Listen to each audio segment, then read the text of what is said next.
असलियत यह है कि नरेंद्र मोदी की नाक के नीचे पाकिस्तान का कद बढ़ता जा रहा है। पाकिस्तान के ऊपर लगातार फंड्स की बरसात होती जा रही है, यानी कि मालामाल होता जा रहा है पाकिस्तान। ये 5th जनरेशन एयरक्राफ्ट भारत के सरहदों पर आ गया है, चीन और पाकिस्तान। बांग्लादेश भी अब भारत को आंख दिखा रहा है और पाकिस्तान के करीब जा रहा है। जंग के बाद पूरी दुनिया पाकिस्तान को हीरो मान रही है और भारत को पूरी दुनिया ही जलील करने पर तुली हुई है। भारतीय मीडिया की रिपोर्टिंग देखिए, वीडियो को लाइक और हमारे चैनल को सब्सक्राइब कीजिए। एडीबी कंट्री डायरेक्टर का कहना है कि पाकिस्तान धीरे धीरे प्रोग्रेस कर रहा है और उसकी जो है जीडीपी ग्रोथ भी, इकोनॉमिक ग्रोथ भी अच्छी दिख रही है। तो क्योंकि पाकिस्तान ने इतना प्रोग्रेस किया है तो हम ये प्रोग्राम शुरू करने के लिए तैयार हैं और हम ये फंड करने के लिए तैयार हैं। Far reaching reforms, improve tax policy, administration and compliance, digitalisation, investment facilitation, private sector development, ये सब कुछ पाकिस्तान का आप देख सकते हैं। पब्लिक डेट कितना ज्यादा, क्योंकि भाई इतना कर्जा लिया तो पाकिस्तान का जो पब्लिक डेट है वो तो ज्यादा ही होगा। पाकिस्तान का फिस्कल डेफिसिट कितना ज्यादा है, तो उन सबको रिड्यूस करने के लिए अब सामने ये एडीबी बैंक आ गया है। और मैं आपको एक और जानकारी दे देना चाहती हूँ कि ये जो एडीबी है, पाकिस्तान उसका फाउंडिंग मेंबर रहा है। 1966 से एडीबी ने अभी तक पाकिस्तान को $52 बिलियन की सहायता कर दी, चाहे वो पब्लिक हो, चाहे वो प्राइवेट सेक्टर हो, चाहे वो लोन हो, ग्रांट हो, अदर फॉर्म्स ऑफ फाइनेंसिंग हो। आपको पता है कि आईएमएफ और वर्ल्ड बैंक ऑलरेडी ऐसा स्टेप ले चुके हैं। आईएमएफ की वोटिंग में तो भारत ने आपत्ति भी जताई थी, वो अलग हो गया था। वर्ल्ड बैंक ने भी जब बताया था तो उस पे भी रिएक्शन अच्छे नहीं आए थे और अब इस पे भी मीटिंग हुई है बकायदा, मैं आपको भी बताऊंगी। ADB is a leading multilateral development bank supporting inclusive resilient growth across Asia and the Pacific, यानी जो पूरा एशिया और पैसिफिक रीजन है वहां पर इसके 69 मेंबर्स हैं और इसको 1966 में फाउंड किया गया था और 50 तो उसी रीजन के सारे देश हैं। अब देखिए, भारत ने रोकने की कोशिश की थी।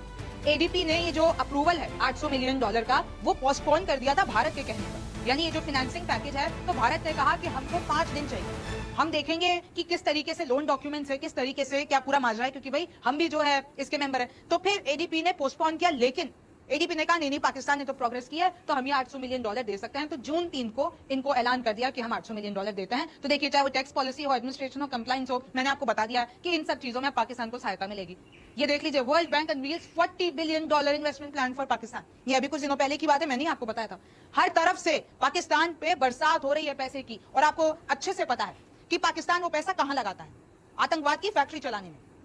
Pakistan gets $1,000 million as second tranche from IMF under extended fund facility। वो IMF का उसको सेकंड ट्रांचे भी मिल गया, यानी सेकंड जो पूरी डील हुई है IMF से इनकी, बिलियंस की डील जो हुई है, भाई 1 बिलियन का लोन तो अभी मिल ही गया था। तो किस तरीके से लगातार ये विदेशी संस्थान पाकिस्तान को मदद कर रही है। और जब हम कहते हैं कि पाकिस्तान के पास कोई भी रिसोर्सेज नहीं है, लेकिन उसके पास रिसोर्सेज डाल दिए जाते हैं और नतीजा यही निकलता है कि फिर पाकिस्तान जो कर रहा होता है उसको फिर और ज्यादा करता है।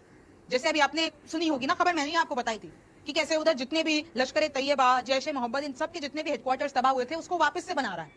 वापस से पीओके वाले इलाके में उन्होंने अपना जो भी एक्टिविटीज है उसको ज्यादा कर दिया है। तो अब इस पे विपक्ष ने भी सवाल उठाए। विपक्ष ने यहाँ पर मोदी सरकार पर सवाल उठाए। देखिए, कांग्रेस की सुप्रिया सुले कह रही है कि 1 जून 2025 को Narendra Modi Asian development bank के प्रमुख से मिलते हैं 1 जून को, और 3 जून 2025 को एशियन डेवलपमेंट बैंक पाकिस्तान को लगभग 7,000 करोड़ देने की घोषणा कर देता है। तो ये लिंक क्या है कि 1-2 दिन बाद ही जो मोदी से मुलाकात हुई है नरेंद्र एशियन डेवलपमेंट बैंक के मुखिया की, 2 दिन बाद ही पाकिस्तान के लिए ऐलान हो जाता है इतने सारे फंड का। आईएमएफ को पाकिस्तान को पैसे देने से नहीं रोक पाए, इससे मिलने के 2 दिन बाद ही एडीबी पाकिस्तान की मदद कर रहा है। तो अब नरेंद्र मोदी सरकार पर यह निशाना साधा जा रहा है विपक्ष की तरफ से कि क्यों भारत कुछ कर नहीं पा रहा है, क्यों ऐसा हो रहा है कि लगातार पाकिस्तान को यह मदद मिलती जा रही है, जबकि पूरे देश को पता चल गया है, पूरी दुनिया को पता चल गया है कि पाकिस्तान ने किया क्या है।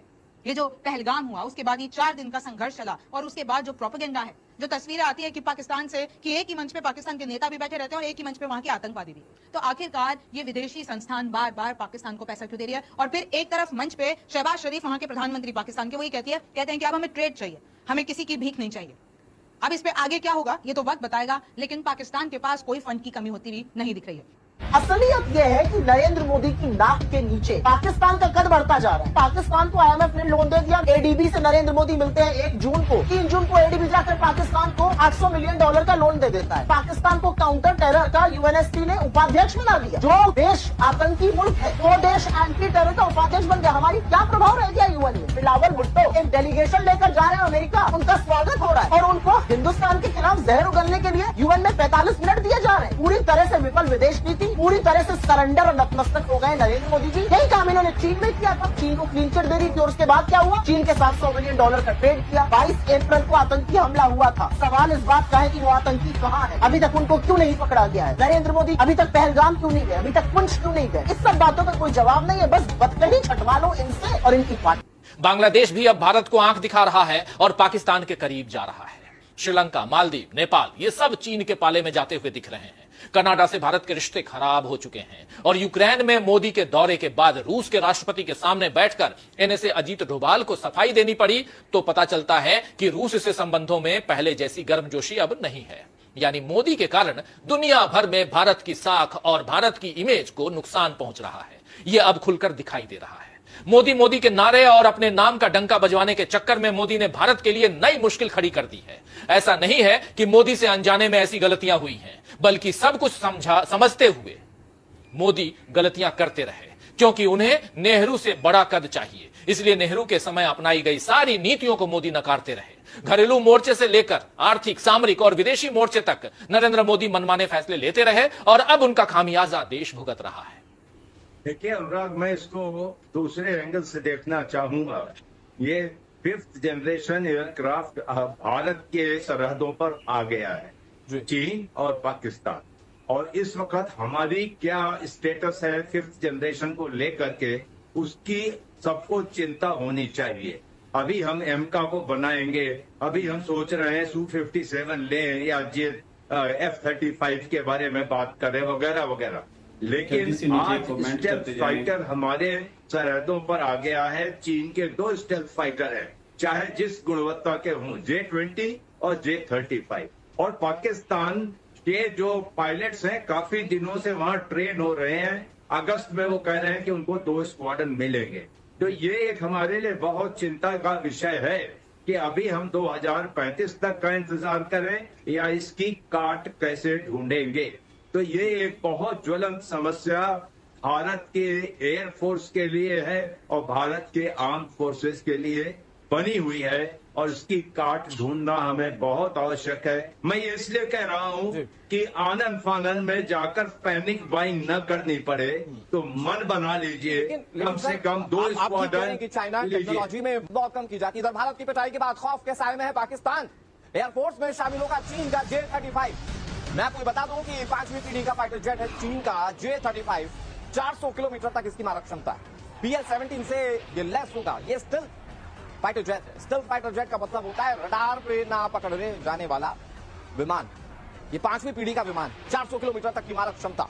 तो चाइना जो खुलकर पाकिस्तान के समर्थन में खड़ा था, अब वो J-35 भी पाकिस्तान को देगा। मैं बहुत जल्दी से दिनेश नैन सर आपसे ये समझता हूं, वैसे चाइना के इक्विपमेंट्स या चाइना के हथियार कितने कारगर हैं ये तो भारत ने सबको नस्तनाबूद करते हुए भारत के S-400 डिफेंस सिस्टम ने सब बता दिया।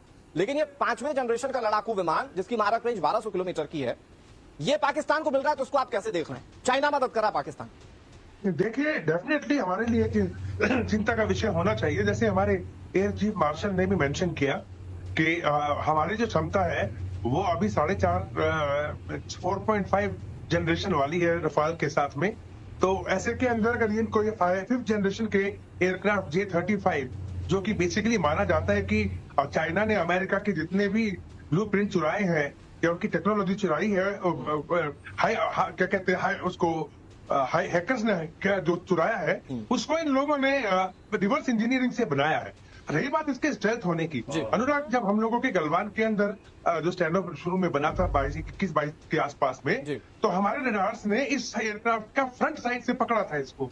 तो ये कहना बहुत गलत होगा। ये चीजें सोचते होंगे चीन और जापान वाले, चीन और पाकिस्तान वाले, कि भाई ये स्टेल्थ एयरक्राफ्ट है, लेकिन इसकी वीकनेसेस हैं इस एयरक्राफ्ट के अंदर। बहरहाल कुछ पायलट्स पाकिस्तान के अभी आज की तारीख में चीन के अंदर है जो कि F-35 की ट्रेनिंग ले रहे हैं।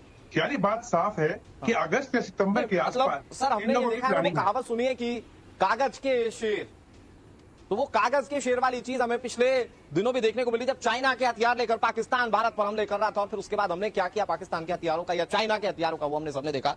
सर इसका एक बहुत बड़ा नमूना कर्नल उत्कर्ष J-17 के ध्वस्त होने पर भी दिखा कि भाई चाइना कुछ भी दे दे पाकिस्तान को, भले वो कितना भी एडवांस सिस्टम क्यों ना हो, लेकिन भारत के पास उसकी काट है, या दूसरे तरीके से कहें तो चाइना ठीक ठाक बेवकूफ बना लेता पाकिस्तान। 2016 से कह रहा हूं टीवी मत देखिए। याद है अदानी पूर्व एनडीटीवी पर एक कार्यक्रम किया था, ब्लैक स्क्रीन। ये अंधेरा ही आज के टीवी की तस्वीर है।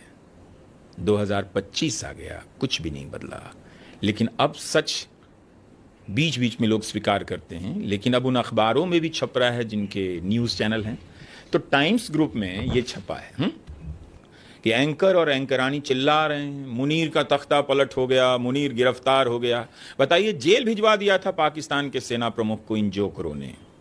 अब वही खबर भी चला रहे हैं कि मुनीर फील्ड मार्शल बन गया है।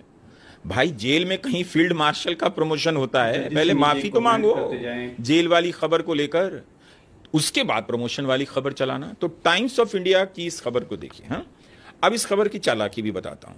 यह खबर लिखी गई है इकोनॉमिक टाइम्स, माफ कीजिएगा, इकोनॉमिस्ट और न्यूयॉर्क टाइम्स में जो छपा है भारतीय मीडिया को लेकर, उसकी जानकारी देने के लिए रिपोर्ट बनाई है। क्या इन्हें नहीं पता कि इनके भी 2 चैनल हैं, एक अंग्रेजी में और एक हिंदी में? उनकी रिपोर्ट कौन लिखेगा? उनका विश्लेषण भी तो इसमें बताइए कि आप कहीं इन झूठ फैलाने वालों में शामिल तो नहीं थे। पाकिस्तान के साथ कई देश खड़े हुए, जैसे पाकिस्तान के साथ चीन खड़ा हुआ, पाकिस्तान के साथ तुर्किस्तान तुर्की खड़ा हुआ, पाकिस्तान के साथ अजरबैजान खड़ा हुआ, पाकिस्तान के साथ मलेशिया खड़ा हुआ। और जबकि तुर्की और चाइना ने पाकिस्तान को मदद भेजी। हमारे कितने लोग मरे, हमारे जवान कितने मरे, हमारा नुकसान क्या हुआ, और आपने सीज़फायर एक्सेप्ट कर लिया। ये आपकी हार नहीं है, आप इसको जीत मना रहे हैं। और वो भी जीत, आप पहले सदमे में थे तो एक 48 घंटे लगे आपको। पाकिस्तान ने जीत मनाना शुरू किया, उसके 48 घंटे बाद आपको समझ में आया कि प्रोपागंडा हमको भी करना चाहिए इलेक्शन के लिए। सीज़फायर के बाद तो कोई युद्ध नहीं चल रहा है। जो 126 की जगह 36 राफेल आए हैं, वो 36 के 36 है या नहीं है, आप फ्रांस को भी नहीं दिखा रहे हैं। और उसका क्या हुआ ये हम आज तक नहीं बता पाया है शेयर मार्केट। क्योंकि चाइना की जो एविएशन कंपनी है उसके शेयर बढ़े दाम, और राफेल जिसको अजेय माना जाता था उसके दाम धड़ाम से गिर गए। तो एक मार्केट झूठ नहीं बोलता, मोदी बोल सकते हैं। तो मार्केट ने ये बता दिया कि हुआ क्या होगा। आज पाकिस्तान ने हमें बांप लिया है, कल पाकिस्तान आंखें दिखाएगा, पाकिस्तान वापस आएगा हमारे खिलाफ। हमारी बराबरी चीन से होती थी, हमारी बराबरी अब पाकिस्तान से होने लगी। कुछ दिन बाद जाएंगे मोदी जी ये प्रधानमंत्री रहे तो मुझे लगता है हमारी बराबरी बांग्लादेश से होगी, उसके बाद तो हमारी बराबरी भी नहीं होगी, पाकिस्तान से होने लगी। कुछ दिन बाद जाएंगे मोदी जी ये प्रधानमंत्री रहे तो मुझे लगता है हमारी बराबरी बांग्लादेश से होगी, उसके बाद तो हमारी बराबरी भी नहीं होगी।